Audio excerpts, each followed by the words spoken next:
Hello everyone, welcome back to my channel. मु तितनी आपण मानक आ एक नुआ वीडियो स्वागत कर। आज हम देखिबा बारी रे शीत दिनिया फूल गछ जो गत वर्ष लगैथिलु तार मंजी किछि कलेक्शन करी रखिथिले। हमें सेही मंजी के आज आमे ग्रो करिबा। केमिति मंजी लगेबा, माटी केमिति प्रस्तुत करिबा, आउ छोट मंजी केमती लगेबा, बड़ मंजी केमती लगेबा, से प्रोसेस रे आज जानिबा। देखो मु विभिन्न प्रकार मंजी रखिछि, आउ से मंजी के आज आमे तली पकेइबा। वर्तमान मु माटी प्रस्तुत कर देछि। देखंतु ए हमरो सॉइल मीडिया जतिकी बाली सेतिकी नबा, कारण बाली अधिका नले माटी सॉफ्ट रहइबो, गच्छ उठिया पई की सुविधा हबो। कोकोपीट देवे नले चाउलर जो कुंडाटा बाहर से अल्प किछि ऐड करेंगे। आउ फंजीसाइड पाउडर नीम खली मिसईकरी अपन माने प्रस्तुत कर पारिबा। माटी मु तो बढ़िया से एभली भाव में प्रस्तुत करिछि। खतटा देले गछटा उठी जीव संगे संगे तापर मरि जाई थाए, तार कड़ा अंशटा से सही पारेनी। सेतिपई कि गोबर खत पूरा कम देवे। आउ अपन तो जानचंदी एटा मोर गजनिया मु सब फिटे देछि। निया एटा कुसुम गेंडू। आ एथि तो जानचंदी मोर सब शीत दिनिया मंजी अछि। आ ये गोटे बढ़िया कुकुड़ा मकट भले पूरा तुला भलिया रहिथिबो तार मंजी नर्सरीरू मेटा कलेक्शन करथिली भाटिका नर्सरीरू। आ एथि सार मंजी, भेंडी मंजी, जनी मंजी अछि। देसी गेंडू ये होचे डालिया मंजी उडा। आ ये भी देसी गेंडू अलगा कलर गोटे। आउ हमरो धनिया पकेया पाई के बारे किना हैछि मंजी। एथरे गोटे भेंडी मंजी लंबा मंजी जोटा। आ एथरे अछि हरहरिया मंजी। आ एथरे तो बहुत प्रकार मंजी अछि। एथरे भी जिनिया छोट जिनिया अछि।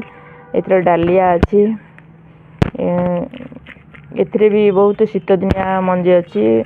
बहुत प्रकार मंजी अछि। मु तो खोलिनी मंजी गुड़ा सब देखिबी।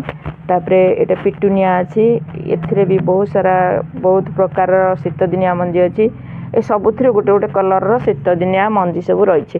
आ आमे एई सब मंजी के अगस्त मास रे तळी पकेइबा। आ शीत दिन रे गछ ग्रो करके बारे सुंदर भाव रे लगेइबा।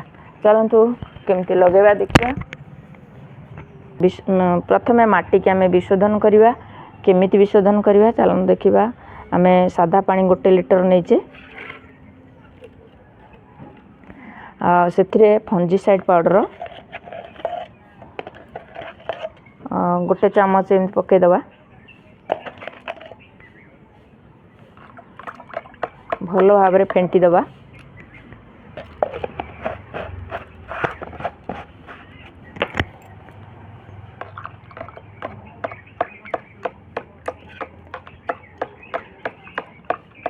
भलो भाव रे एभली भाव रे फेंटी दबा।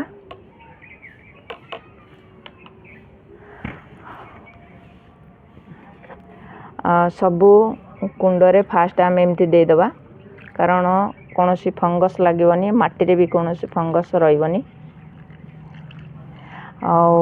जो आमे फूल गछटा फूल मंजीटा लगेबा, मंजी गोटे हबनी, चारियाडे बहुत सुंदर मजार रहिबो।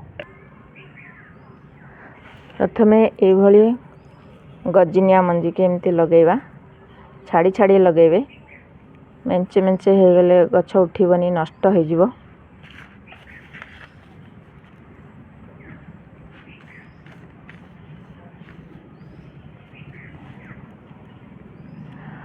तापरे पूरा पतला लेयर बाली देबे, नले कोकोपीट जदि अछि आपण माने देई देबे।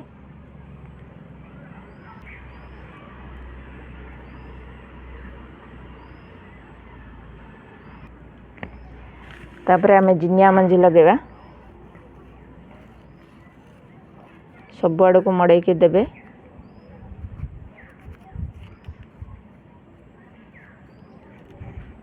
भाबरे पूरा सरू बाली रखि देबे। हमरा एटा कुसुम गेंडू। ऑनलाइन रे जो मंजी मो लगेछि से मंजी लगेइनी। ए अगस्त मास रे मो लगेइबी। बहुत लोक कहते लाइन मंजी गुड़ा उठुनी मु प्रथमे टेस्ट कर देइथिली जिनिया मंजी आउ किछि कस्मस मंजी ए दुटा मंजी आनिके मु फास्ट ग्रो कर देइथिली से बहुत सुंदर उठीथिला मु 7-8टा नाखा मंजी पकईथिली पूरा से 7-8टा मंजी सबु जाक उठीथिला बहुत सुंदर ग्रो होइथिला से गछ। हाँ सेपटे मु लगेइछि मु आ गोटा वीडियो कला बेले आपन मानकु देखैबी।